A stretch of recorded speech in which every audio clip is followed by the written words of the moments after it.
Et donc, on a beaucoup parlé de l'explosion de SpaceX. Alors, je pense que tout le monde l'a entendu. Cette info a été publiée, décortiquée plusieurs fois sur notre groupe et des membres très pointus de notre groupe. En particulier, mon ami Chris Esson, que je remercie vivement de toutes ses recherches et de tous ces tableaux mathématiques qu'il nous a produits.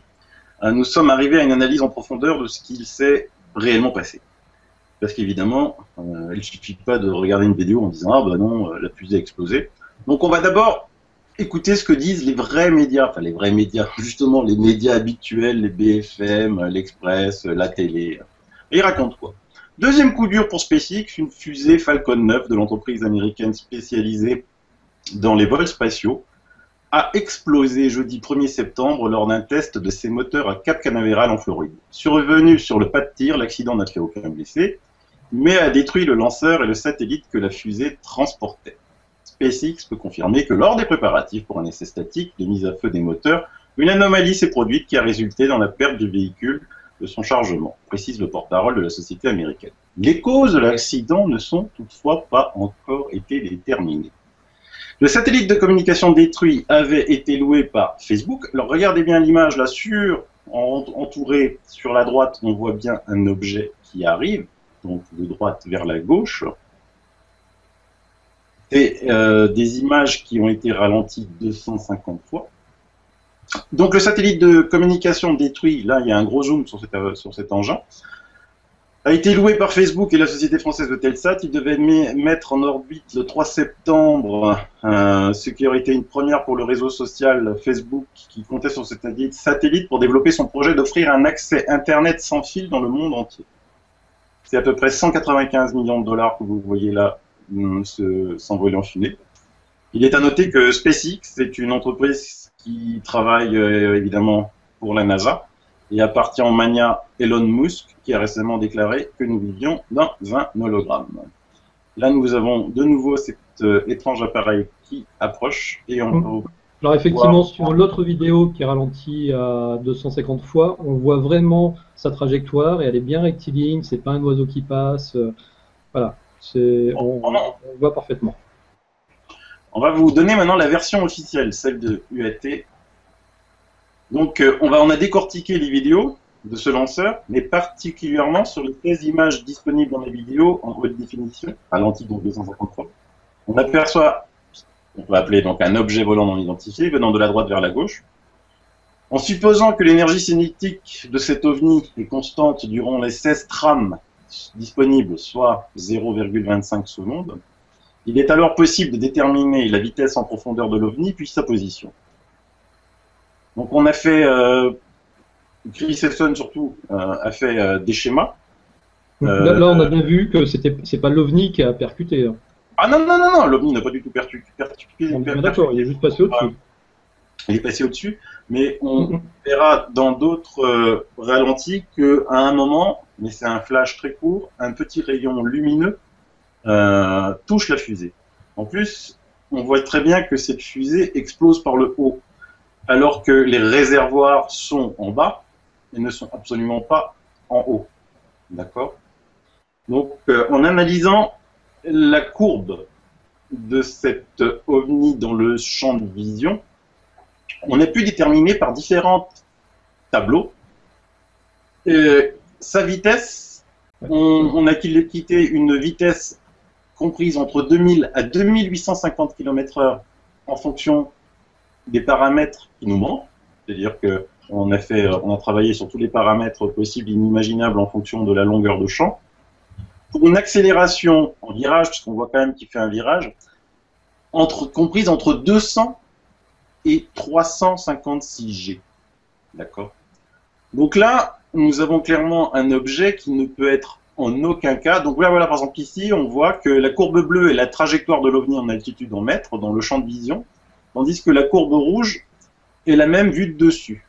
Le rond bleu est SpaceX, donc le lanceur sur son pas de tir, vue de dessus, et la flèche bleue simule un tir d'un rayonnement au moment où la fusée explose. D'accord? On se dit, tiens, il s'est passé quelque chose, il y a eu... Donc il ne manque plus que deux paramètres pour une étude précise, la profondeur, notez Z, de l'OVNI par rapport à la fusée, et sa vitesse initiale en profondeur, notée Vz. Les deux courbes jointes font une hypothèse respective de Vz à 140 mètres secondes et 200 mètres secondes, et on voit que ça ne change pas grand-chose pour le résultat. Et donc, ça nous donne ces mesures. Après, on a fait d'autres tableaux qu'on essaye en fonction, où on calcule précisément les vitesses en fonction des différences de champ qu'on a pris, où on voit bien les vitesses qui oscillent entre 2021 et 2584 km/h pour cet objet.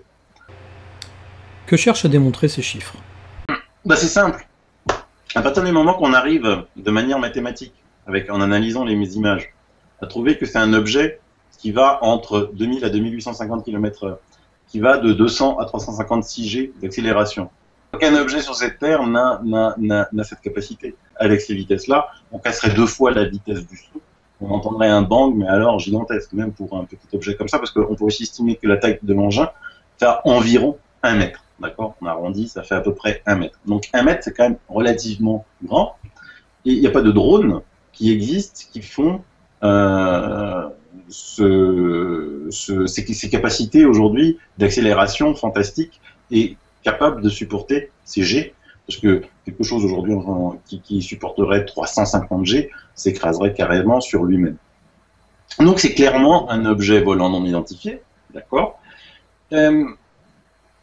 Nous avons eu confirmation d'un militaire, de quelqu'un évidemment que je ne peux pas citer ici, qui est gradé dans l'aérodynamique, qui a confirmé, en le disant à sa façon à lui, la fusée Falcon d'Elon Musk a bien été abattue par, je cite, un dispositif extérieur.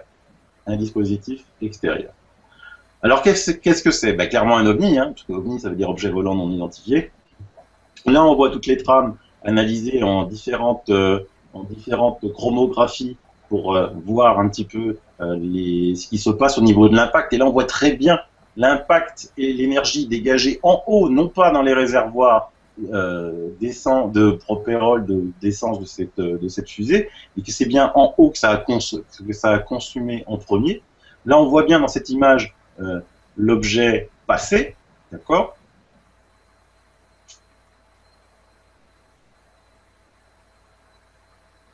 Et reste maintenant la grande interrogation.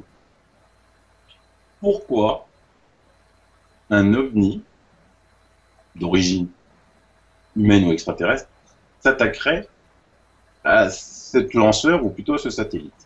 Donc on nous a dit que c'était...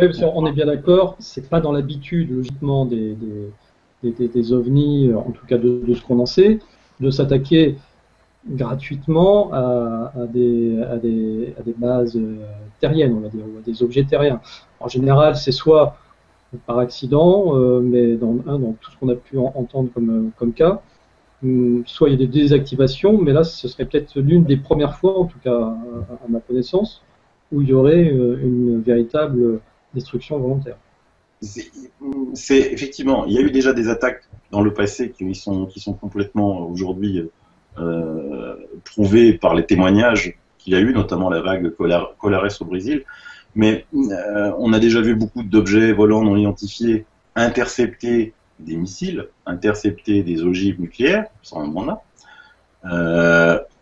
Alors pourquoi attaquer un satellite qui se proposait d'apporter Internet un petit peu partout, sans fil dans le monde? Maintenant, il y a des rumeurs qui commencent à fuiter, notamment dans cette revue des vétérans américains, militaires américains, qu'il ne s'agirait pas d'un satellite tel qu'on l'a décrit, mais bien d'un satellite militaire style nouvelle arme qui allait être mis en orbite. Et donc là, ça change quand même profondément la donne.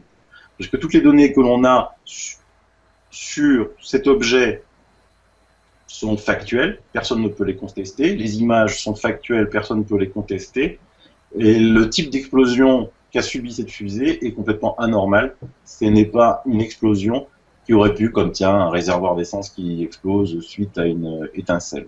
Voilà. Donc c'est quelque chose que l'on va suivre de près, parce que je pense qu'il va peut-être y avoir encore de nouvelles fuites. C'était que le 1er septembre, on est le 9, on a déjà accumulé pas mal de preuves en 9 jours, et on continuera.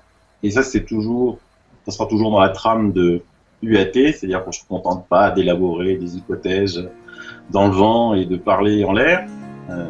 On fait des analyses, on fait des études pour montrer et démontrer à tous que ce phénomène est bien présent et bien réel avec nous ici. Voilà.